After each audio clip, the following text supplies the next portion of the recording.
For A plus B, reversible C plus D. Initial concentration of A equal to B. At equilibrium, concentration of D will be twice of A. அப்படினா Kc ஓட value என்னவா இருக்கும்னு கேட்டிருக்காங்க. Let us write A plus B reversible C plus D. Before the commencement of reaction, concentration of A and B are equal. Let it be A. அப்போ C யும் D யும் 0. At equilibrium, X amount of A யும் B யும் react ஆகுதுன்னு எடுத்துப்போம்.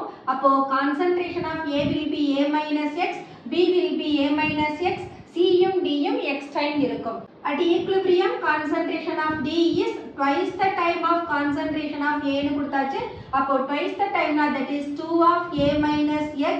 D ஓட concentration X னு தெரியும். Kc equal to the product of concentration of product divided by the product of concentrations of reactant.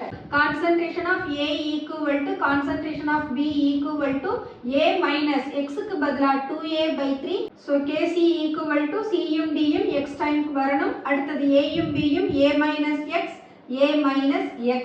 So Kc equal to 2A by 3 the whole square divided by A by 3 the whole square, or it is A by 3 whole square cancel பண்ணிடலாம். So 2 square.